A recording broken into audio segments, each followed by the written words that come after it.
তুরস্কের ইস্তাম্বুল থেকে আপনাদের সাথে আছি আমি সরওয়ার আলম।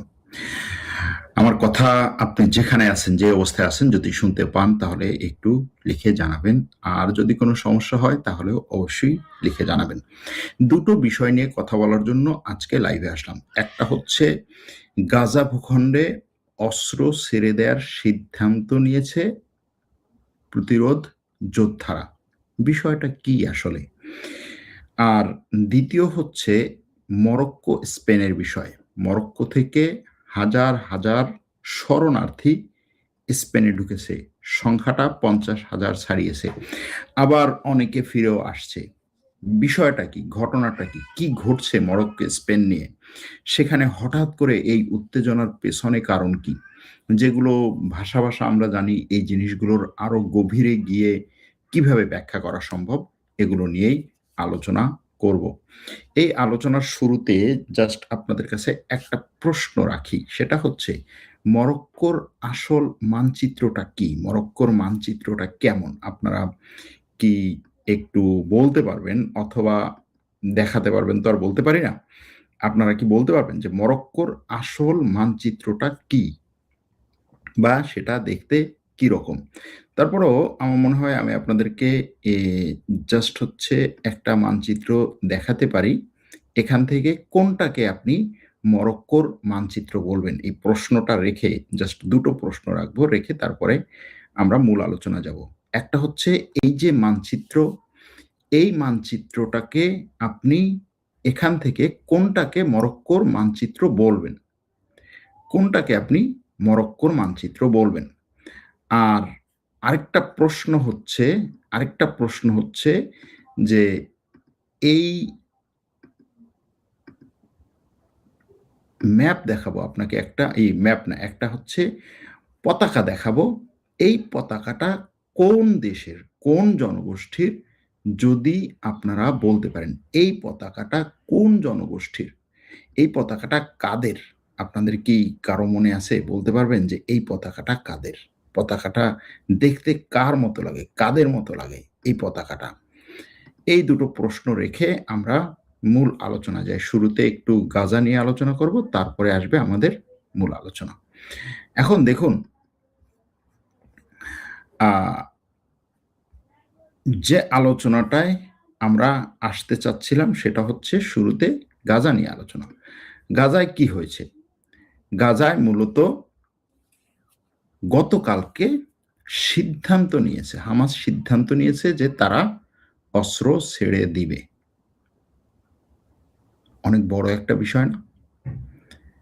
এত বছরের লড়াই, এত বছরের সংগ্রাম, এত বছরের প্রচেষ্টা, গাজাকে নিজের মানে মাটি কামড়ে থাকার যে প্রচেষ্টা, সেটা গত ৩ বছরের ইসরায়েলি আক্রমণের পরে তারা এসে সিদ্ধান্ত নিতে বাধ্য হয়েছে যে তারা এখানে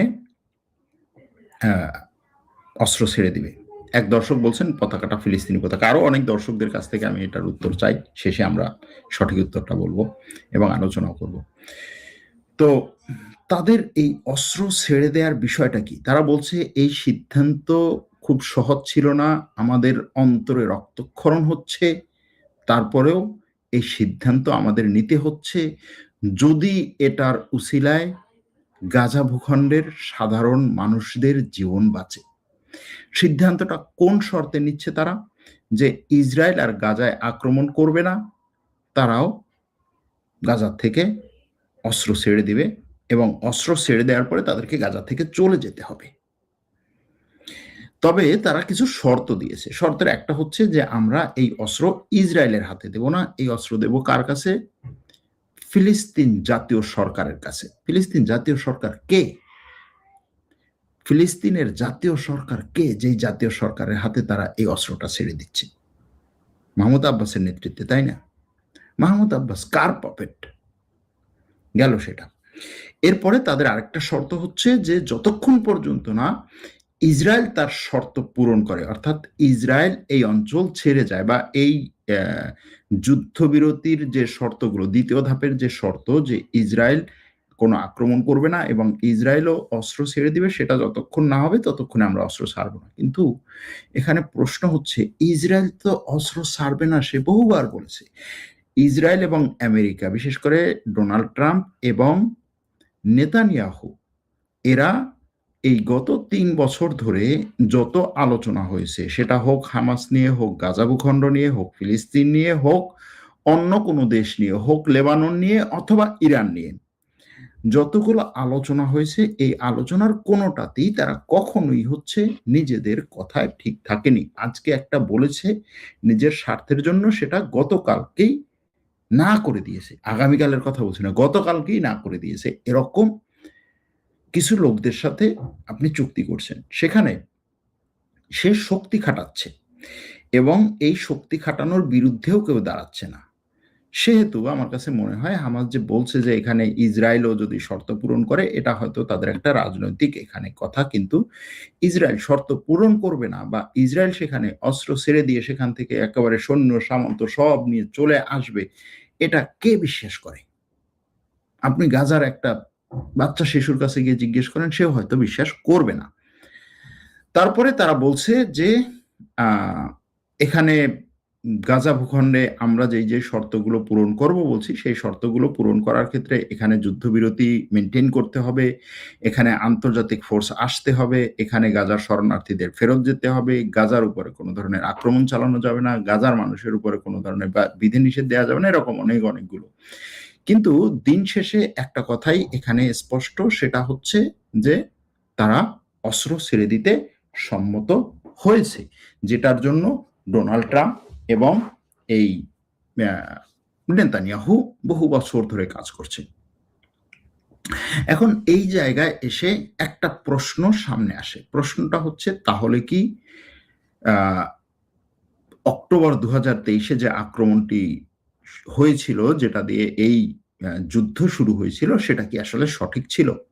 এই প্রশ্ন, বা সেটা কি ভুল ছিল, বা সেটাতে কি কোনো কূটনৈতিক সমস্যা ছিল, সেটাতে কি কোনো ধরনের পিছন থেকে ধাক্কা ছিল, তাদেরকে কি মুসলিম বিশ্ব একা ফেলে রেখেছে? এরকম অনেক প্রশ্ন সামনে আসে। যেমন ধরুন যে এই প্রশ্নটা সহজেই আসে, সেটা হচ্ছে কেন ওই দিন, ওই মুহূর্তে, ওই সময় তারা আক্রমণ করলো? সেটার জন্য ফিল্ড কে রেডি করেছিল? অনেক তথ্যে এটা আসছে যে সেটার জন্য ফিল্ড রেডি করেছিল ইসরায়েল বা ইসরায়েলের সরকার, ইসরায়েলের গোয়েন্দা সংস্থা, তারা পথ উন্মুক্ত করে দিয়েছিল। কিন্তু এখানে এটাও স্পষ্ট যে সেই আক্রমণটাকে তখন সাপোর্ট দিয়েছিল ইরান এবং হিজবুল্লাহ। কারণ কোনো কিছু নাই, মুসলিম বিশ্বের কেউই জানে না হঠাৎ করে বিশাল আকারের আক্রমণ এবং এত বড় টাইপের আক্রমণ যে আসলেই সেখানে আপনি প্রথম দিন, দ্বিতীয় দিনের যদি ঘটনা দেখেন, আপনি বলবেন যে হ্যাঁ, এই তো মসজিদ আকসা মুক্ত করার জন্য যাচ্ছে বিশাল এক সৈন্যবাহিনী, এটাই আপনার মনে হবে তখন তাদের অগ্রগতি দেখে। সেটা তারা কাদের সাথে আলোচনা করে করেছিল?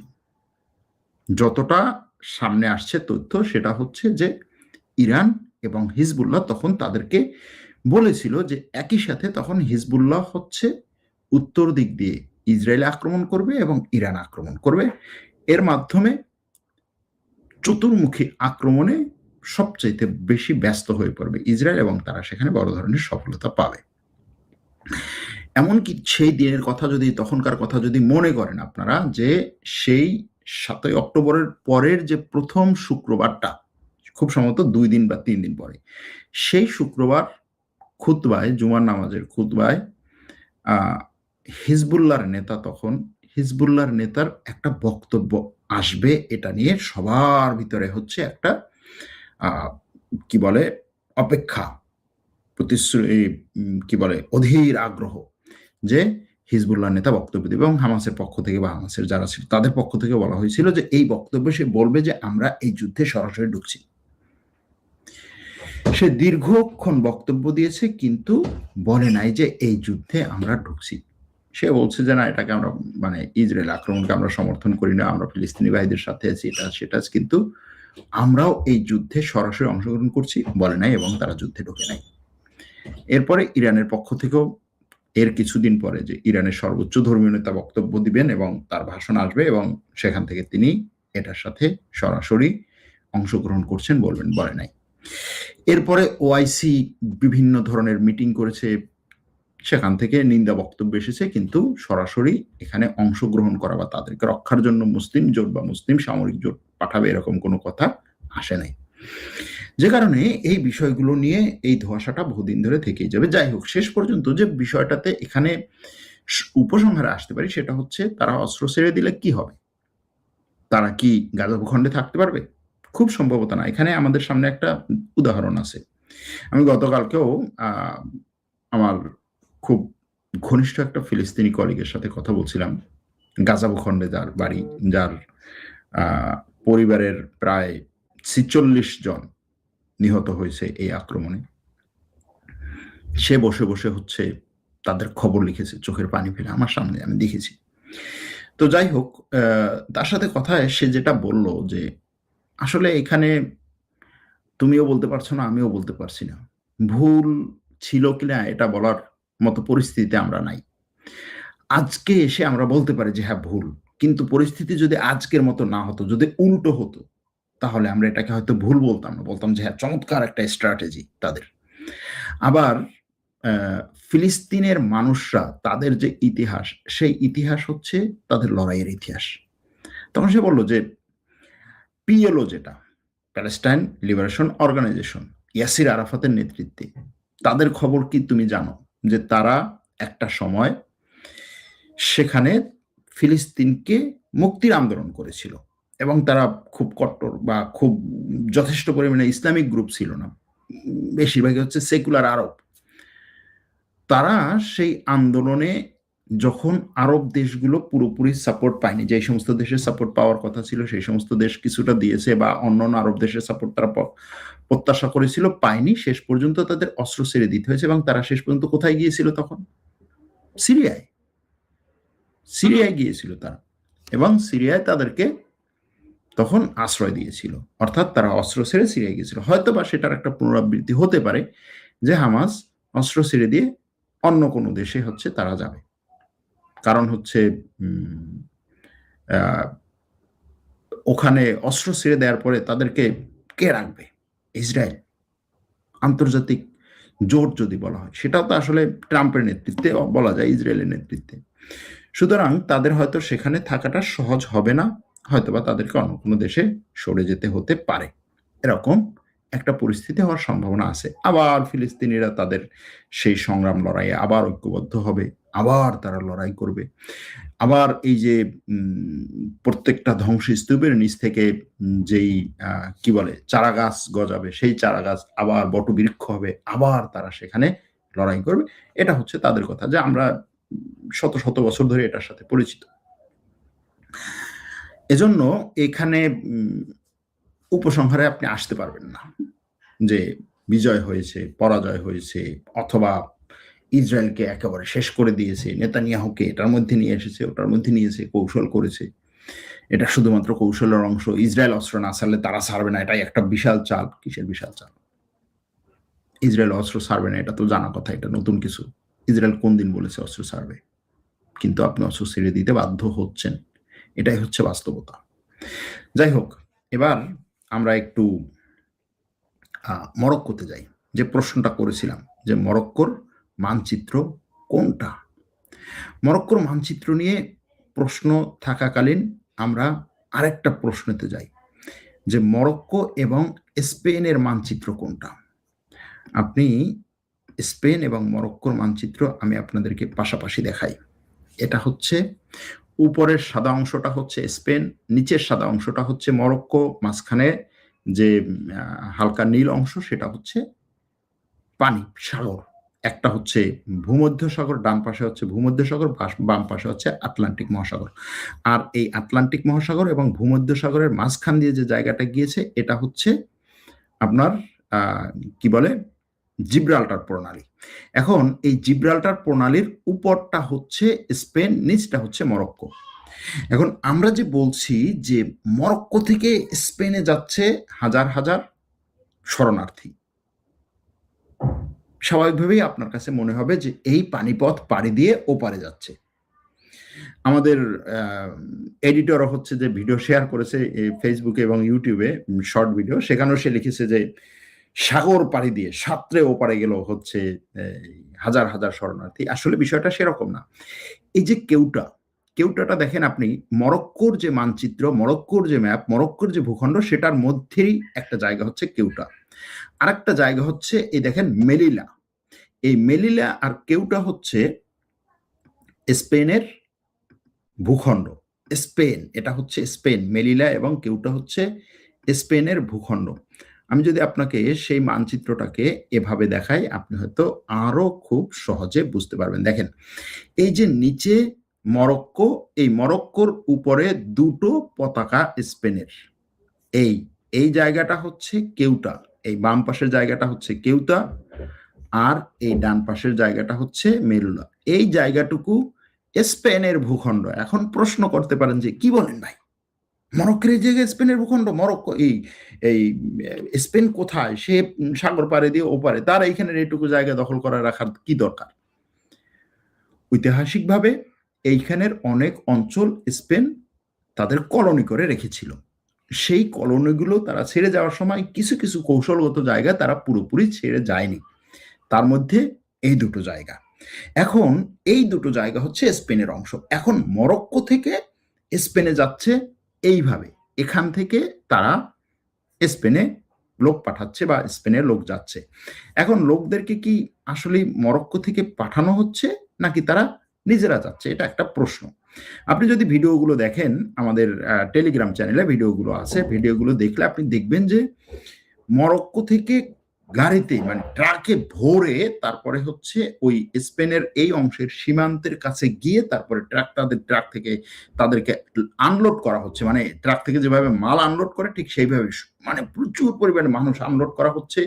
কেউ খালি গায়ে, কেউ হাফ প্যান্ট পরা, কেউ শর্ট প্যান্ট পরা, কেউ হচ্ছে প্যান্ট গেঞ্জি পরা, হাতে কিছু নেই, জাস্ট হচ্ছে সাধারণ মানুষ দৌড়াচ্ছে শুধু। এবং সেখানে থাকা ট্রাফিক পুলিশ বলেন, সেনাবাহিনীর লোক বলেন, তারা আবার দেখাচ্ছে এই দিক দিয়ে যাও, এই দিক দিয়ে যাও, ওই দিক দিয়ে যাও, এভাবে তাদেরকে দেখাচ্ছে। সুতরাং এটা দেখে স্বাভাবিকভাবে যেটা বোঝা যায় সেটা হচ্ছে যে ওই লোকগুলোকে মরক্কোর সরকার পরিকল্পিতভাবে স্পেনের এই ভূখণ্ডে পাঠাচ্ছে। এখন স্পেনের এই ভূখণ্ডের উপরে মরক্কোর দাবি আছে কিনা? আছে। মরক্কো দাবি করে যে এই ভূখণ্ড আমার এবং এটা ছেড়ে দিতে হবে আমাকে, এটা মরক্কোর দাবি। এখন মরক্কোর এই দাবির বিপরীতে স্পেন বলছে যে এটা ঐতিহাসিকভাবে সমাধান করা একটা ভূখণ্ড, এটা নিয়ে তোমার আর দাবি করার কিছু নেই।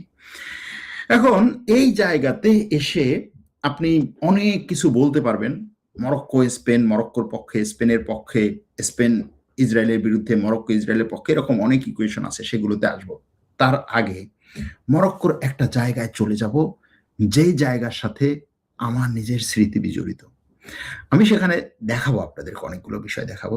দেখেন, তার আগে এই যে মানচিত্রটা, এখানে 1945 সালে দ্বিতীয় বিশ্বযুদ্ধের পর আফ্রিকা থেকে অনেক এই যে কলোনি যারা করেছিল, উপনিবেশ, ইউরোপের দেশগুলো আফ্রিকার যে সমস্ত অঞ্চল দখল করে রেখেছিল, তারা চলে যায়।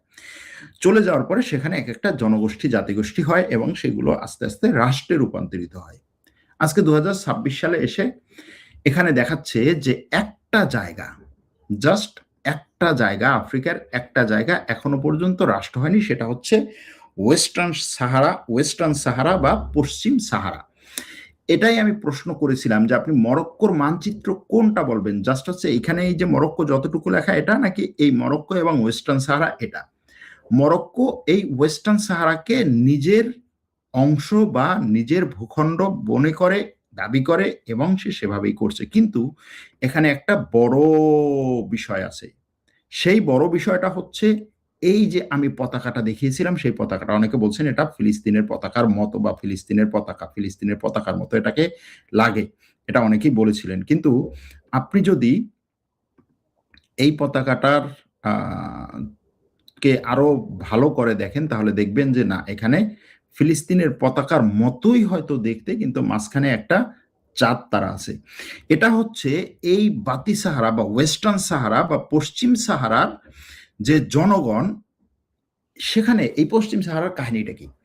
পশ্চিম সাহারার কাহিনীটাতে, আচ্ছা ওই কাহিনীতে আসার আগে আপনাকে আরেকটু ভালো করে এই পশ্চিম সাহারার ছবিটা দেখাই, এই এই মানচিত্রটা দেখাই। মরক্কোর পরে এটা হচ্ছে পশ্চিম সাহারা। এই পশ্চিম সাহারা আবার দেখেন ২ ধরনের রং আছে। একটা হচ্ছে হালকা হলুদ আর একটা হচ্ছে গাঢ় হলুদ। এই হালকা হলুদ রংগুলো হচ্ছে, রঙের জায়গাটা হচ্ছে মরক্কোর অধীনে, পুরোপুরি এখন মরক্কো কন্ট্রোল করে এই জায়গাটাকে। আর এই যে গাঢ় হলুদ জায়গা, এইটা হচ্ছে পশ্চিম সাহারা আরব ডেমোক্রেটিক রিপাবলিক নামে একটা কি বলে স্বঘোষিত রাষ্ট্র। তারা এখনো রাষ্ট্র হয়নি, স্বঘোষিত একটা গোষ্ঠী। তারা বলছে যে আমরা এরকম একটা রাষ্ট্র যেটা পুরো পশ্চিম সাহারার স্বাধীনতার জন্য কাজ করে।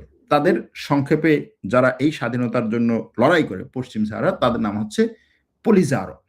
এই পলিজারো গোষ্ঠীর এই পতাকা বহন করে। এই পলিজারো গোষ্ঠী মনে করে যে পশ্চিম সাহারা পুরোপুরি তাদের একটা স্বাধীন রাষ্ট্র হওয়া দরকার, মরক্কো এটা দখল করছে, এটা হচ্ছে তাদের কথা। আর মরক্কোর কথা হচ্ছে এটা আমার ঐতিহাসিকভাবে আমার ভূখণ্ড।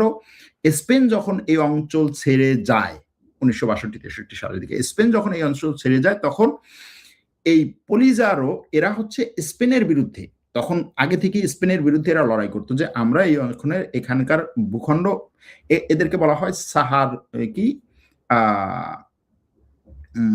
কি বলা হয়, সাহারাওয়ি, মানে সাহারার জনগণ। এই সাহারাওয়িরা স্পেনের বিরুদ্ধে লড়াই করে বহু বছর ধরে। স্পেন যখন এখানে উপনিবেশ গাড়ছে তখন থেকেই তাদের বিরুদ্ধে লড়াই করে। সেই লড়াই করতে করতে যখন হচ্ছে এই ইউরোপীয়রা এই অঞ্চল ছেড়ে যায়, স্পেন ছেড়ে যায়, তখন এই সাহারাওয়িদের কথা হচ্ছে এটা আমাদের ভূখণ্ড, আমরা এখানে রাষ্ট্র গঠন করব। ঠিক সেই সময় মরক্কো বলে যে না, এই জায়গাটা ঐতিহাসিকভাবে আমার জায়গা, আমি এটাকে আমার ভূখণ্ড হিসেবে নিচ্ছি। তো এ নিয়ে এই সাহারাওয়িদের মধ্যে এবং মরক্কোর মধ্যে লড়াই আছে। মরক্কো এটাকে নিজের অংশ মনে করে, আর এই তারা মনে করে যে এটা হচ্ছে তাদের অংশ। এখন এই পলিজারো যারা, এই পলিজারো গ্রুপ বা পলিজারো সশস্ত্র গোষ্ঠী, তাদেরকে আবার সাপোর্ট দেয় একদিক থেকে মৌরিতানিয়া, আরেক দিক থেকে এখানে আছে হচ্ছে আলজেরিয়া। আমি দেখাবো সেটা। তো এই পশ্চিম সাহারা দেখেন, এটা আটলান্টিক মহাসাগরের তীরে। এখানে এই যে পশ্চিম সাহারার গুরুত্বপূর্ণ একটা শহর হচ্ছে আল দাখলা বা আদ দাখলা। আমি ২০১১ সালে এই আদ দাখলায় গিয়েছিলাম। এটা হচ্ছে সেই ২০১১ সালে আদ দাখলার ছবি। আদ দাখলায় গিয়েছিলাম একটা আন্তর্জাতিক সম্মেলনে, সেখান থেকে এই আটলান্টিক মহাসাগরের তীরেও গিয়েছিলাম। সেই তীরে আবার হচ্ছে আমার নিজের নাম লেখা, হ্যাঁ, সেটার ছবি। তখন আর কি বলবো, ছাত্র জীবন, তখনকার সময়ের সেই স্মৃতিগুলো হঠাৎ করে আজকে মনে পড়লো।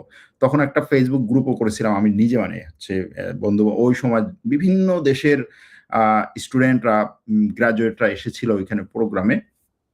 মরক্কোর সরকার এই প্রোগ্রামটা আয়োজন করেছিল। সেই সময় বাংলাদেশের প্রতিনিধি হিসাবে আমি ছিলাম ওইখানে।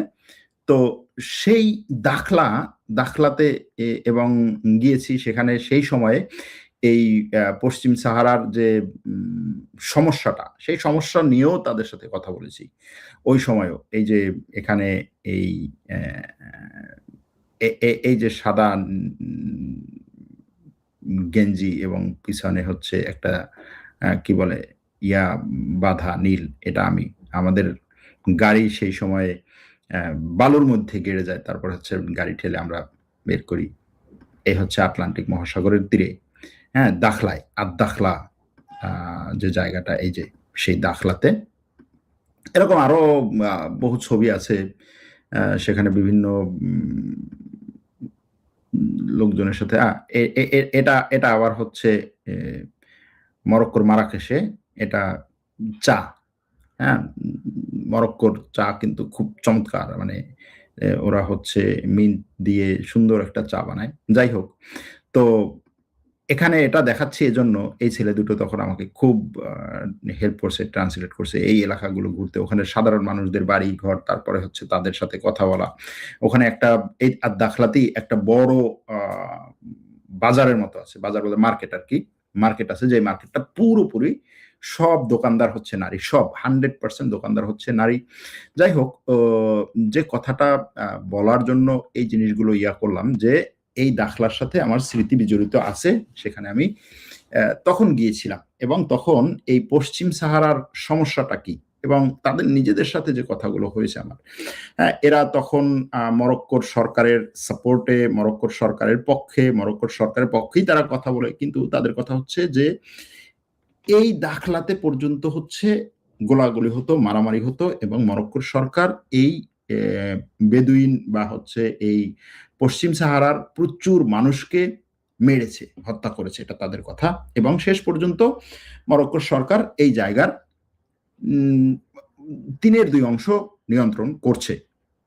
এখন এই 3/2 অংশ নিয়ন্ত্রণ করলেও এখানে সেই নিয়ন্ত্রণটা খুব সহজ না। সেখানে এই দেখেন, এটা হচ্ছে ওয়াল, পুরো মরুভূমির মধ্যে, এই যে মরক্কো আর হচ্ছে ওই যে দাখলা বলতেছি, পশ্চিম সাহারার যেই অংশ, পলিজারোদের বিদ্রোহী বা স্বাধীনতাকামী গ্রুপ যেটা পশ্চিম সাহারার, তাদের এই অংশটা বালু দিয়ে এবং ওয়াল করে রেখেছে মরক্কোর সরকার। এটাকে অনেকে এভাবেও বলছে, দেখো শুধুমাত্র ফিলিস্তিনের ওয়াল নিয়ে কেন কথা বলো, এই মরক্কো যে ওয়াল করে রেখেছে এটা নিয়েও কথা বলা দরকার, এরকম অনেকেই আছে। এখন এটার পক্ষে বিপক্ষে অনেক বক্তব্য আছে, সেগুলোই নিয়ে আসবো, এবং আজকের এই যে ঘটনা, স্পেনের সাথে যেই ঘটনাগুলো ঘটছে সেটা নিয়ে আজকে মূলত আলোচনা করব। দেখেন, আরো একটা জিনিস বলি, এই যে মরক্কোর এই কেউটা এবং মেলিলা স্পেন দখল করে রেখেছে বা স্পেনের ভূখণ্ড হিসেবে আছে, শুধুমাত্র এটাই না, দেখেন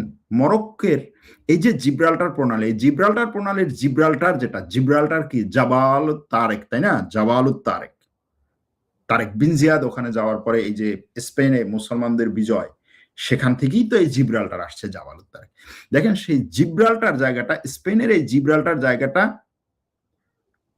ব্রিটেন এখনো পর্যন্ত ব্রিটেন দখল করে রেখেছে। তো এরকম বিভিন্ন জায়গা আছে, ধরেন গ্রিসের একটা জায়গা আছে খুব ছোট্ট, গ্রিস এমনিতেই হচ্ছে ছোট, এই গ্রিস বলতেছি, সাইপ্রাস এমনিতেই ছোট, সেটা আবার 2 ভাগে বিভক্ত। সেই 2 ভাগের আবার হচ্ছে যে গ্রিক সাইপ্রাস, সেই গ্রিক সাইপ্রাসের একটা জায়গা আছে ইউকে দখল করে রেখেছে, এরকম বিভিন্ন জায়গা আছে। যাই হোক, যে কথাটা বলার জন্য মূলত আজকের আলোচনা, সেটা হচ্ছে যে এই মরক্কোর যে ওয়েস্টার্ন সাহারা সমস্যাটা, মরক্কোর কথা হচ্ছে ওয়েস্টার্ন সাহারা আমার অংশ, এটাই কেউ সাপোর্ট দিতে পারবে না। এখন সেখানে সাপোর্ট দেয় কে? সেখানে সাপোর্ট দেয় মূলত, সবচেয়ে বড় সাপোর্ট দেয় হচ্ছে আলজেরিয়া। এই দেখেন, এই ওয়েস্টার্ন সাহারাতে সবচাইতে বড় সাপোর্ট দেয় আলজেরিয়া। এমনকি এই পলিজারোর নেতা যারা আছে, পলিজারো যে বলছি যে একটা রাষ্ট্র গঠন করেছে, সেই রাষ্ট্র গঠনের কাঠামো বা তারা যে বলে যে আমরা এই রাষ্ট্রের প্রধান, তারা সবাই আলজেরিয়াতে অবস্থান করে। আলজেরিয়া থেকে এই ওয়েস্টার্ন সাহারাতে মরক্কোর বিরুদ্ধে লড়াই পরিচালনা করে, যে কারণে আলজেরিয়া এবং মরক্কো পাশাপাশি দুটো মুসলিম রাষ্ট্র হওয়ার পরেও তাদের মধ্যে সম্পর্কটা হচ্ছে সাপে নেউলে। এখন এই আলজেরিয়া যে সমর্থন দিচ্ছে, এই আলজেরিয়ার সাথে এসে ওয়েস্টার্ন সাহারাতে এই পলিজারোদেরকে সমর্থন দিচ্ছে স্পেন। স্পেন সরাসরি তাদেরকে সমর্থন দিচ্ছে। শুধু তাই না, গত কিছুদিন আগে স্পেনের সরকার একটা নতুন আইন করেছে, সেই আইনটা হচ্ছে এই ওয়েস্টার্ন সাহারাতে যারা, স্পেন যখন চলে যায় 1973 সালে, সেই সময়ের আগ পর্যন্ত যারা এই ওয়েস্টার্ন সাহারাতে জন্মগ্রহণ করেছে তাদেরকে স্পেন নাগরিকত্ব দিবে। এমনকি যারা জন্মগ্রহণ করেছে তাদের সন্তান এবং নাতিদেরকেও স্পেন নাগরিকত্ব দিবে। তার মানে হচ্ছে এই ওয়েস্টার্ন সাহারার একটা বড় অংশকে স্পেন নাগরিকত্ব দিতে চায়। কিন্তু মরক্কোর কথা হচ্ছে, কেন তুমি এটা করতে চাও? আমার জায়গায় এসে তুমি তাদেরকে স্পেনের নাগরিকত্ব দিয়ে তারপরে হচ্ছে স্পেনের সাথে তাদের যে একটা যোগাযোগ, সেখান থেকে টাকার আদান প্রদান, সেখান থেকে বিভিন্ন ধরনের সাপোর্ট তুমি এখানে নিয়ে এসে আমার বিরুদ্ধে তাদেরকে আরো বেশি, মানে কি বলে, ফুসলিয়ে দিয়ে এখানে একটা বড় ধরনের সংঘাত বাঁধাতে চাও, এবং সেটার জন্য আলজেরিয়ার সাথে একত্রে কাজ করছো। গত সপ্তাহে স্পেনের রাষ্ট্রপতি আলজেরিয়া সফর করে, আলজেরিয়ার রাষ্ট্রপতির সাথে কয়েকটা চুক্তি করে। চুক্তিগুলোর মধ্যে একটা হচ্ছে দুই দেশের মধ্যে সামরিক সম্পর্ক বৃদ্ধি করা এবং দুই দেশের মধ্যে রাজনৈতিক ও কূটনৈতিক সম্পর্ক আরো বৃদ্ধি করা। এখন মরক্কো মনে করছে যে আলজেরিয়ার সাথে স্পেনের এই চুক্তি এবং এই সফরগুলো ওয়েস্টার্ন সাহারাকে আরো বেশি অশান্ত করবে। এখন এই ওয়েস্টার্ন সাহারাকে যখন আরো বেশি অশান্ত করবে, তাহলে আমি কেন শুধু শুধু স্পেনকে শান্তিতে থাকতে দেব? মরক্কোর কথা হচ্ছে এটা। তুমি যদি ওয়েস্টার্ন সাহারাতে এসে কোনো টাচ করতে চাও, তাহলে এই কি বলে কেউটা এবং মেথিলা, এই দুটো জায়গা আমাকে ছেড়ে দিতে হবে, অথবা এখানে তোমাকে আমি অশান্ত করব। কিন্তু প্রশ্ন হচ্ছে, ঘটনা কি শুধু এতটুকুই? এতটুকু না। আলজেরিয়ার সাথে স্পেনের এত সম্পর্কটা কেন? এটাও একটা প্রশ্ন, যে আলজেরিয়ার সাথে স্পেনের এত সম্পর্ক কেন, এত দহরম মহরম সম্পর্ক কেন? এটা একটা প্রশ্ন। এখন সেটা বুঝতে হলে আমাদের খুঁজতে হবে যে ইউরোপের যে তেল গ্যাসের দরকার হয়, ইউরোপের তেল গ্যাস ইউরোপের দেশগুলো কোথা থেকে পায়? উপর থেকে পায়, অর্থাৎ নরওয়ে, ফিনল্যান্ড, ওই জায়গাতে কিছু তেল গ্যাস আছে, সেখান থেকে পায়। আর হচ্ছে পূর্ব দিক থেকে পায়, অর্থাৎ রাশিয়ার থেকে পায়, সেখানে ঝামেলা। আর হচ্ছে নিচ থেকে পায়। নিচ থেকে কোথায়? এই আলজেরিয়া থেকে। এমনকি ট্রান্স আফ্রিকান গ্যাস পাইপলাইন বলতে একটা গ্যাস পাইপলাইন করার চিন্তা ভাবনা হচ্ছে বা করতেছে, সেটা হচ্ছে এই আলজেরিয়ার সোজা নিচে নামলে হচ্ছে নাইজেরিয়া আছে। নাইজেরিয়া হচ্ছে গ্যাসের খনি, তেল গ্যাসের খনি। সেখান থেকে এই আফ্রিকার মধ্য দিয়ে আলজেরিয়া হয়ে ইউরোপে তেল গ্যাস নেওয়ার পরিকল্পনা। এখন স্পেন এই আলজেরিয়া থেকে ব্যাপক পরিমাণে তেল গ্যাস পায়।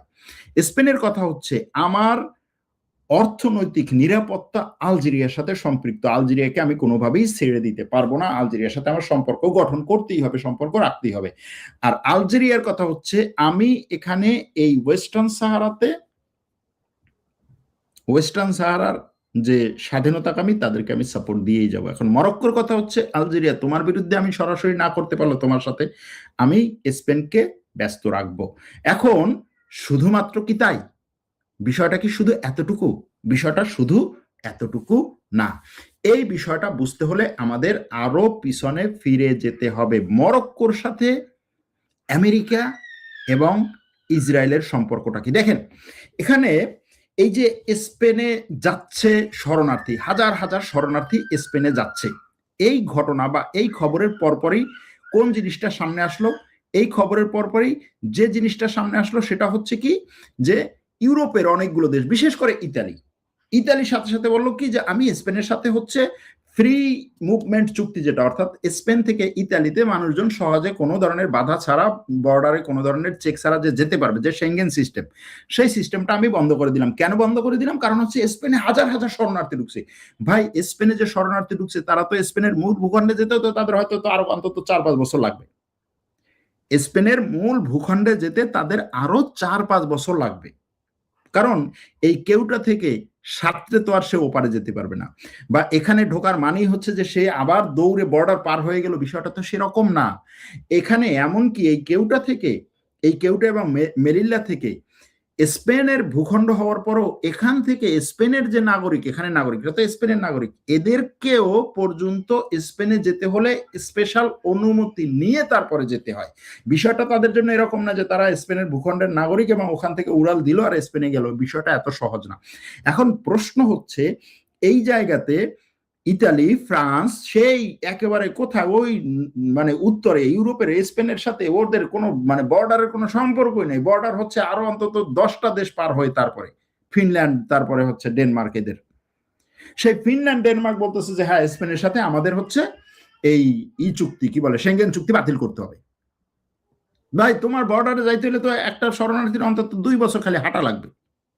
তো তুমি কেন হচ্ছে এটা বাতিল করতে যাচ্ছ? এটা প্রশ্ন। আবার আরেকটা প্রশ্ন আছে, সেটা হচ্ছে যে স্পেনের এই ভূখণ্ডে, মানে স্পেনের মূল ভূখণ্ড থেকে এতটুকু দূরে বা অনেক দূরে, এইখানে শরণার্থী আসার কারণে তুমি বলতেছো স্পেনকে আমি সেঙ্গেনের বাইরে বের করে দেবো। ভালো কথা। গ্রিসের যেই সমস্ত দ্বীপে, তুরস্কের কাছে গ্রিসের কিছু দ্বীপ আছে, একেবারে তুরস্কের পেটের মধ্যে, গ্রিস থেকে প্রায় 150, 200, 300 কিলোমিটার দূরে, সেই দ্বীপে যে হাজার হাজার শরণার্থী সিরিয়ানরা যখন গিয়েছিল, তখন তো তুমি বলো নাই যে গ্রিসকে সেঙ্গেনের বাইরে বের করে দিতে হবে, তাহলে এখানে প্রশ্নটা কি? প্রশ্ন আসে না? অবশ্যই আসে। এখন সেই প্রশ্ন খুঁজতে হলে আপনার যেতে হবে স্পেনের সাথে ইসরায়েলের এবং আমেরিকার সম্পর্ক, মরক্কোর সাথে ইসরায়েলের এবং আমেরিকার সম্পর্ক খুঁজতে। কারো পক্ষে বিপক্ষে বলছি না, ফ্যাক্টগুলো আপনাদের সামনে নিয়ে আসার চেষ্টা করতেছি। দেখেন, ঘটনাগুলো বলি। আপনার ঘটনার সিলসিলাটা দেখতে হবে যদি বুঝতে চান। হ্যাঁ, অনেক দর্শক এখানে ইয়ে করবেন যে ভাই এগুলো কি, এগুলো হচ্ছে বলার কোনো কিছু আছে? এগুলোর জন্য আমরা আপনার এই এগুলো দেখতেছি নাকি? যে কজন দেখতে চান, যারা ঘটনা বুঝতে চান, তাদের জন্য আমার এই লাইভ। আচ্ছা, এখন আসি যে ঘটনার সিলসিলা কি। আপনারা জানেন যে কত সালে, 1900 কত 67, তাই না? 1967 সালেই তো যে আরব ইসরায়েল যুদ্ধটা হলো। সেই আরব ইসরায়েল যুদ্ধের আগে আরব দেশগুলোর একটা বৈঠক হয় মরক্কোতে। মরক্কোর তখন, মরক্কো কিন্তু রাজতন্ত্র, জানেন কিনা আমি জানি না, মরক্কো কিন্তু রাজতন্ত্র। মরক্কো চালায় হচ্ছে রাজা, মরক্কোর রাজা মোহাম্মদ, এরপরে হচ্ছে মোহাম্মদ 2, মোহাম্মদ 6, মোহাম্মদ 7 এরকম আছে। এরকম ওই যে দাখলা যখন আমি গেলাম মরক্কোতে, তখন মরক্কোর রাষ্ট্রীয় সর্বোচ্চ, ওই প্রোগ্রামে রাষ্ট্রীয় সর্বোচ্চ যে ব্যক্তি ওই প্রোগ্রামে অংশগ্রহণ করেছে সে হচ্ছে মরক্কোর বর্তমান যে রাজা, তার ছেলে প্রিন্স। প্রিন্সের বয়স ছিল তখন খুব সম্ভবত 11 বছর, আমার যদি ভুল না হয়ে থাকে, খুব সম্ভবত 11 বছর। তো আমি দেখলাম তখন যে 11 বছরের একটা ছেলে, ছোটখাটো চিকনা টিকনা 11 বছরের একটা ছেলে সামনে হাঁটছে, তার পিছনে সামরিক জেনারেল, তার পিছনে মন্ত্রীরা, তার পেছনে ডিসি, তার পেছনে অন্যান্য সরকারি কর্মকর্তারা হাঁটছে। এবং ওই প্রোগ্রামে স্টেজে সে যখন উঠছে, তখন স্টেজে ওঠার আগে একটা মানে তাদের একটা রীতি, সেটা হচ্ছে যে সম্মানিত যে তার হাত ধরে চুমো খাওয়া। ওই জেনারেলরা সবাই এসে ওই মরক্কোর কি বলে রাজার ছেলে 11 বছর বয়সী, তার হাত ধরে চুমো খাচ্ছে। আপনারা ভিডিও দেখবেন, এরকম অনেক ভিডিও আছে রাষ্ট্রীয় অনুষ্ঠানে। হ্যাঁ, মরক্কোর রাজার এই ছেলের হাত ধরে চুমো খাচ্ছে। এখন হয়তো তার বয়স কত 20-22 হবে হয়তো। তো যে জন্য এটা বললাম যে মরক্কো হচ্ছে রাজতন্ত্র। তো সেই সময়ে 1967 সালে আরব লীগ একটা মিটিং করে এবং সেখানে তারা পরিকল্পনা করে, আলোচনা করে যে হচ্ছে ফিলিস্তিনে এরকম যদি একটা ইসরায়েলের উপর আক্রমণ হয়, সেই আক্রমণে কিরকম কি করা হবে না করা হবে। সেই মিটিং এর আগে তখনকার মরক্কোর রাজা ইসরায়েলের মোসাদ এবং এই যে শিনবেত আছে না, ইসরায়েলের যে দুটো সেনবেত, ইসরায়েলের যে দুটো মূল গোয়েন্দা সংস্থা, তাদের কয়েকজন এজেন্টকে যেই হোটেলে এই মিটিংটা হবে, যেই রুমে এই মিটিংটা হবে, সেই রুমে কি জানেন, সেই রুমে একটা ওই যে তাদের কথা রেকর্ড করার ডিভাইস, ছোট্ট কথা রেকর্ড করার ডিভাইস লাগিয়ে রাখে। পরবর্তীতে সে বুঝতে পারে যে হচ্ছে আরবদের অনেকে ওদের দেখে সন্দেহ টন্দেহ করতেছে। প্রোগ্রামের একদিন আগে তাদেরকে সে সেখান থেকে সরিয়ে নেয়, কিন্তু ওই রেকর্ডগুলো ইসরায়েলের কাছে যায়। এবং অনেকেই মনে করে যে সেই রেকর্ড ইসরায়েলের কাছে যাওয়ার কারণেই আসলে ওই যুদ্ধে ইসরায়েল আরবদের পরিকল্পনাগুলো আগে থেকে জেনে নেয় এবং তখন অতর্কিত, যেটাকে আমরা অতর্কিত হামলা বলি, তারা আগে থেকেই পরিকল্পনা জানে যে ও এভাবে করতে চাচ্ছে, আমি তার আগেই আক্রমণটা করবো। গোয়েন্দাগিরির কারণ, মূল জিনিসটা কি যুদ্ধে? গোয়েন্দাগিরির মূল জিনিসটা কি? আপনি যদি আপনার শত্রুর মুভমেন্ট গুলো জানেন, যে সে আগামীকাল, আগামী 1 ঘন্টা পরে, আগামী 2 ঘন্টা পরে কোন দিক থেকে মুভমেন্টটা নেবে, সেটা আপনি জানলে আপনি আগেই কাজ করতে পারবেন, সিদ্ধান্ত নিতে পারবেন, আগেই হচ্ছে আপনি আক্রমণ করতে পারবেন। এটাই হয়েছে, অনেকে এরকম মনে করছে, গেল সেটা। এরপরে আমি যদি সাম্প্রতিক ঘটনাগুলোর দিকে তাকাই, সাম্প্রতিক ঘটনাগুলো জাস্ট হচ্ছে একটা ঘটনার সিলসিলা বলি। বছর 2020 ডিসেম্বরের 10 তারিখ আমেরিকার প্রেসিডেন্ট ঘোষণা দিলেন যে মরক্কো আব্রাহাম অ্যাকর্ডে যুক্ত হচ্ছে। স্বাভাবিকভাবে মানুষ তখন চিন্তা করে যে ভাই আব্রাহাম অ্যাকর্ড ঠিক আছে, ইসরায়েলকে মেনে নেওয়ার জন্য ইসরায়েলের আশেপাশে মুসলিম যে দেশগুলো আছে সেগুলোকে মেনে নিল, সেগুলো তাদের সাথে বিভিন্ন ধরনের ইসরায়েলের বাণিজ্য এটা সেটা বিভিন্ন ধরনের সম্পর্ক। তো সেই সুদূর মরক্কো ইসরায়েল থেকে কত হাজার কিলোমিটার দূরে, ওর এইখানে টেনে আনার দরকার কি, প্রশ্নটা আসতেই পারে। যাই হোক, তো সেই সময়ে এই আব্রাহাম চুক্তি যে মরক্কো স্বাক্ষর করেছে, সেটার বিপরীতে, সেটার প্রতিফল স্বরূপ আমেরিকা বলল কি, যে ওয়েস্টার্ন সাহারা মরক্কোর অংশ, আমি এটাকে স্বীকৃতি দিলাম। বুঝতে পারছেন কেন ওয়েস্টার্ন সাহারার গল্প নিয়ে আসছি? তখন আমেরিকা বলল ওয়েস্টার্ন সাহারা মরক্কোর অংশ, আমি স্বীকৃতি দিলাম। এর আগে কিন্তু আমেরিকাও স্বীকৃতি দেয়নি, কারো স্বীকৃতি পাচ্ছিল না। গেল সেটা ডিসেম্বর 10, ডিসেম্বর 11, 2020 আমেরিকার সরকার বলল যে মরক্কোর কাছে আমরা $1 বিলিয়ন অস্ত্র বিক্রি করার সিদ্ধান্ত নিয়েছি। $1 বিলিয়ন অস্ত্র বিক্রির সিদ্ধান্ত নিয়েছি।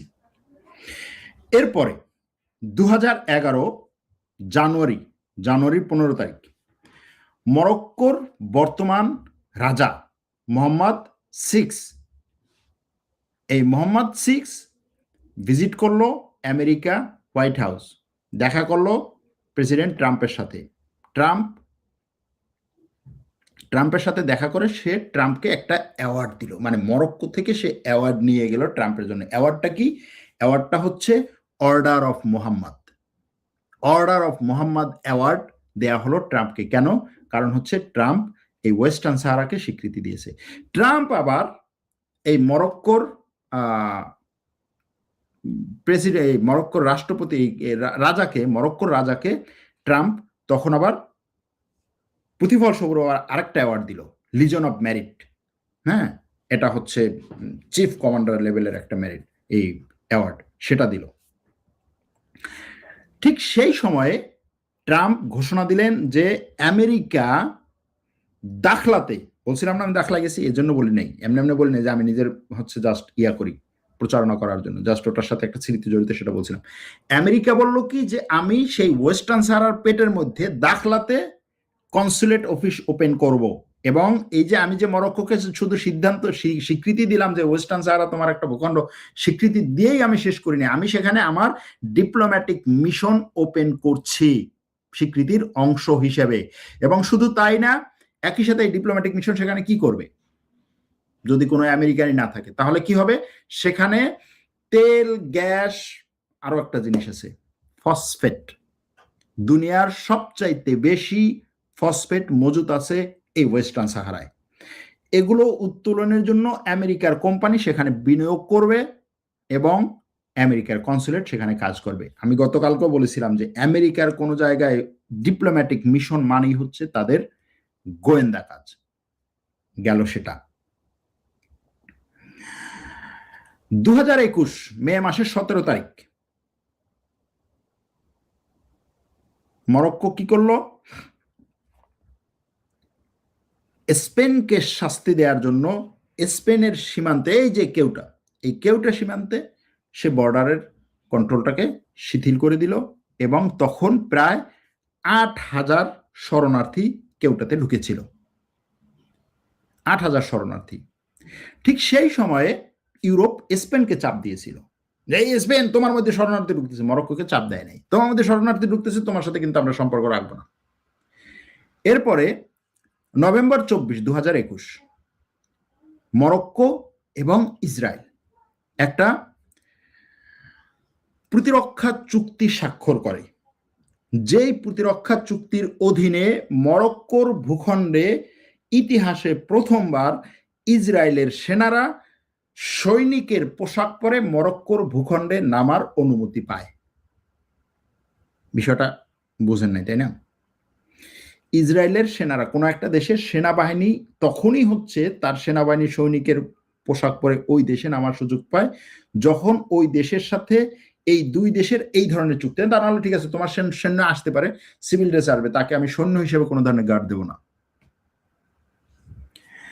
এরপরে হচ্ছে 2023 জুলাই 17 ইসরায়েলের প্রধানমন্ত্রী, 2023 জুলাই 17, তখনও কিন্তু এই 7 অক্টোবরের ঘটনা ঘটে নাই। ইসরায়েলের প্রধানমন্ত্রী বলল যে ওয়েস্টার্ন সাহারাকে আমি মরক্কোর অংশ হিসেবে স্বীকৃতি দিলাম। মরক্কোর রাজা এই মোহাম্মদ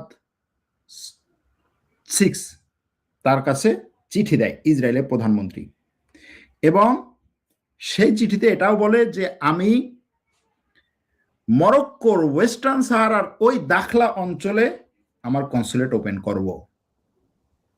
মিলাইতে পারতেছেন? এই যে এক সুতায় কিভাবে কি গাথা গেল সেটা। এরপরে হচ্ছে 2025 এপ্রিলের 5 তারিখ।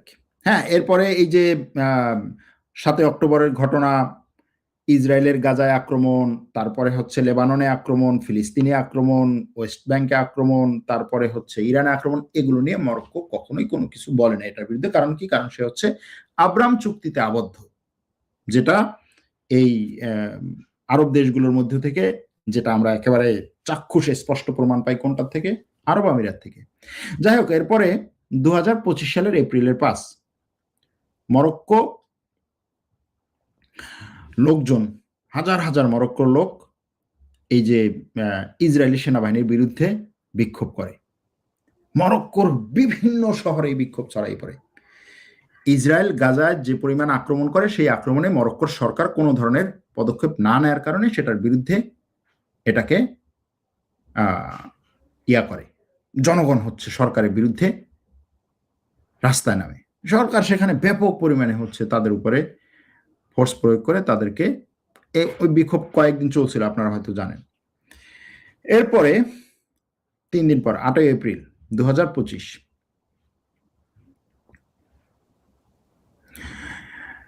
আমেরিকার স্টেট ডিপার্টমেন্ট একটা নতুন করে আবার একটা স্টেটমেন্ট জারি করে এবং বলে যে আমরা মরক্কোর ওয়েস্টার্ন সাহারার ও কি বলে কর্তৃত্ব বা দখলদারিত্ব স্বীকৃতি দিলাম আবার নতুন করে।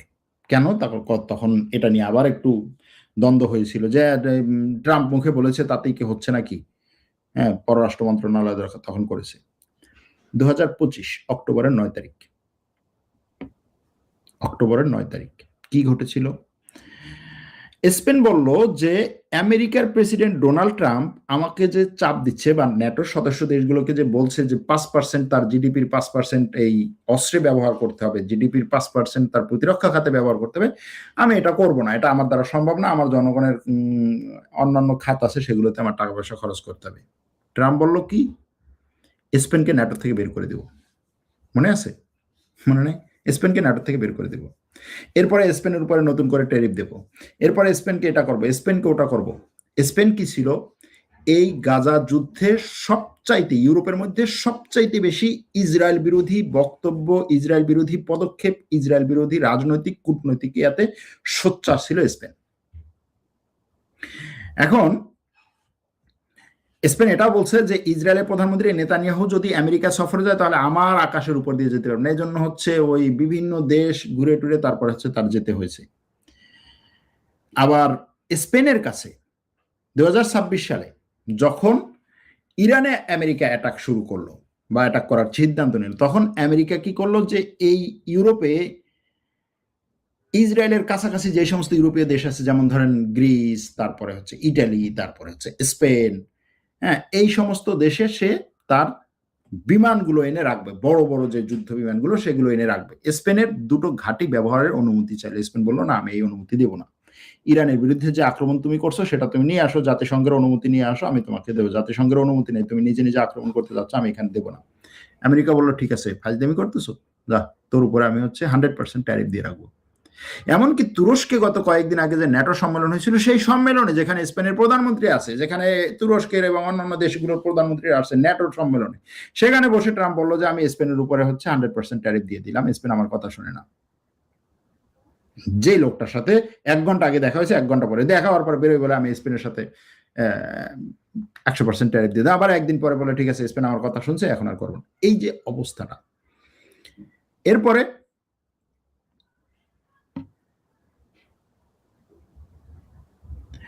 ইসরায়েল একটা আইন করেছিল এপ্রিলে, এই মাসে, এবছর এপ্রিলের দিকে, যে হচ্ছে ফিলিস্তিনের বাড়িঘরগুলোকে হচ্ছে উচ্ছেদ করে সেখানে হচ্ছে দখলদারদের বাড়িঘর বসানো যাবে এরকম একটা আইন করেছিল। সেটার বিরুদ্ধে আবার হাজার হাজার মরক্কোর মানুষ রাস্তায় নেমেছিল, সেখানেও ব্যাপক পরিমাণে তাদের উপরে লাঠিচার্জ এটা সেটা করে তাদেরকে ইয়ে করা হয়েছে। এরপরে এবছর মার্চ মাসের 2 তারিখ স্পেন বলছে কি যে আমেরিকার রোতা এবং মোরন নামক যে মিলিটারি বেজ বা সামরিক ঘাঁটি আছে, এই ঘাঁটি দুটো ব্যবহার করতে চাইছে ইরানের উপর আক্রমণে, আমি দেব না। ডোনাল্ড ট্রাম্প মার্চ মাসের 3 তারিখ বলল যে হচ্ছে স্পেনের সাথে সব ধরনের বাণিজ্য আমি বন্ধ করে দিলাম। এপ্রিলের 24 তারিখ একটা কি বলে পেন্টাগনের লিক হওয়া একটা তথ্যে দেখা গেল যে ইরানের উপরে যে আক্রমণ, সেই আক্রমণে স্পেন আমেরিকার পাশে থাকবে না। জুলাইয়ের 27 তারিখ, এই তো গত 2 দিন আগে, জুলাইয়ের 24 তারিখ স্পেনের রাষ্ট্রপতি আলজেরিয়া এসে বলল যে আমি আলজেরিয়ার সাথে একত্রে কাজ করব এবং ওয়েস্টার্ন সাহারার জন্য কাজ করব। জুলাইয়ের শুরুর দিকে স্পেনের সংসদ সিদ্ধান্ত নিল যে ওয়েস্টার্ন সাহারায় যারা হচ্ছে স্পেনের ওইখানে থাকাকালীন সময় জন্মগ্রহণ করেছে তাদেরকে আমি নাগরিকত্ব দেব। এবং আরো একটা সিদ্ধান্ত, সেটা হচ্ছে ওয়েস্টার্ন সাহারা থেকে যারা গিয়ে স্পেনে থাকবে তারা 2 বছর থাকলেই নাগরিকত্ব পাবে। অন্য দেশ থেকে স্পেনে গিয়ে থাকলে 10 বছরের দরকার হয় নাগরিকত্ব, ওয়েস্টার্ন সাহারা থেকে যারা যাবে তারা 2 বছর মধ্যে নাগরিকত্ব পাবে। এই ঘটনাগুলোর পরে কি হলো, 50 থেকে 60 হাজার গত 2 দিনে মরক্কোর বিভিন্ন জায়গা থেকে লোকজন স্পেনের ওই অংশে ঢুকলো। এবং এর 4-5 দিন আগে মরক্কোর সরকার 3000 বড় বড় দাগি আসামি, খুনি টুনি অমুক সমুক, তাদেরকে মুক্ত করে দিল মরক্কোর রাজা। ধারণা করা হচ্ছে যে এদের মধ্যে এই লোকগুলো থাকবে। এখন এই যে শরণার্থী আমরা বলি, শরণার্থী স্বাভাবিকভাবে কি, যে আমি অন্তত একটু পোটলাপাটলি যা আছে 2-4টা নিয়ে যাই, একটা দেশে যাই, অন্তত প্রাথমিক কিছুদিন থাকা খাওয়া পোশাক টোশাক আমার যা যা দরকার সেগুলো নিয়ে আমি ওখানে যাব। কিন্তু এখানে এই ভিডিওতে যা দেখা যাচ্ছে যে মরক্কো থেকে যে সমস্ত লোকদেরকে ট্রাকে করে নিয়ে যাওয়া হচ্ছে এবং বিভিন্ন জায়গা থেকে ট্রাকে করে নিয়ে যাচ্ছে, কে নিয়ে যাচ্ছে, কে তাদেরকে দিচ্ছে, কি বলে একত্র করছে, কে তাদেরকে এইভাবে কন্ট্রোল করছে, তাদেরকে পথ দেখাচ্ছে, এবং এই লোকগুলোর হাতে না আছে কোনো ব্যাগ, না আছে কোনো কিছু, না আছে কোনো মোবাইল পর্যন্ত, জাস্ট হচ্ছে গিয়ে যাচ্ছে। হতে পারে বেদুইন আছে মরক্কোতে প্রচুর পরিমাণে, তাদেরকে ধরে নিয়ে ভাই তুই যা, যদি যাইতে পারো তাইলেই হচ্ছে ইউরোপের ইয়া হয়ে যাবে, এরকম একটা পরিস্থিতি। এখন এই যে 50,000 লোক গেল, এই 50,000 লোক কি করলো, এদের মধ্যে থেকে আবার বেশিরভাগ একটা অংশ ফেরত চলে আসলো। কিন্তু প্রশ্ন হচ্ছে এই যে ঘটনাটা ঘটলো, এই ঘটনায় মরক্কো থেকে স্পষ্ট দেখা যাচ্ছে যে এই শরণার্থীদেরকে এখানে পাঠানো হচ্ছে। মরক্কোর বিরুদ্ধে কেউ কথাই বলল না। ইউরোপ, এই মরক্কো তুমি এটা কিভাবে করতেছো, এটা করার কোনো অধিকার তোমার নাই। তারা বলল স্পেনের সাথে আমরা সম্পর্ক ছিন্ন করব।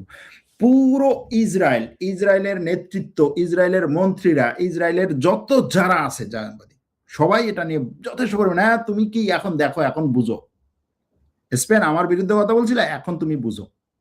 এমনকি নেতানিয়াহুর ছেলে পোস্ট করেছে যে আমি চাই স্পেনের এই কেউটা এবং মেলিলা এই অঞ্চল দুটো স্বাধীন রাষ্ট্র হয়ে যাক, যেমন স্পেন চায় যে 2 স্টেট সলিউশন, রাষ্ট্র সমস্যার সমাধান, যে একটা ফিলিস্তিন রাষ্ট্র হবে, একটা ইসরায়েল রাষ্ট্র হবে, ঠিক সেইভাবে আমি চাই স্পেন একটা রাষ্ট্র হবে, জিব্রাল্টার আর একটা রাষ্ট্র হবে, তারপরে হচ্ছে কেউটা আর একটা রাষ্ট্র হবে, মেলিলা আর একটা রাষ্ট্র হবে। যাই হোক, এখানে বিভিন্ন জিনিস যুক্ত করা সম্ভব। কিন্তু এই যে সিলসিলা, এই সিলসিলার পরে এখন আপনি মূল্যায়ন করেন যে এই স্পেন এবং মরক্কোর বিষয়ের ঘটনাগুলো কি। একটা হচ্ছে স্পেনের ঐতিহাসিকভাবে যে কলোনি বা উপনিবেশবাদ, সেটার সাথে এই জায়গাগুলোর দখলে রাখা। আরেকটা হচ্ছে বর্তমানে ইসরায়েল, আমেরিকা, স্পেন, মরক্কো, পলিজারো, তারপরে হচ্ছে আলজেরিয়া, ওয়েস্টার্ন সাহারার সমস্যা। এই সবগুলোকে দেখে তারপরে আপনার একটা সিদ্ধান্ত নিতে হবে, কে সঠিক, কে ভুল, কে কোন দিকে আছে না আছে। সিদ্ধান্ত আপনার, প্রশ্ন আমার, কে সঠিক, আপনি কাকে মনে করেন এখানে সঠিক, এই প্রশ্ন রেখেই আজকের এই লাইভ এখানেই শেষ করলাম। ভালো থাকবেন, সুস্থ থাকবেন, আল্লাহ হাফেজ।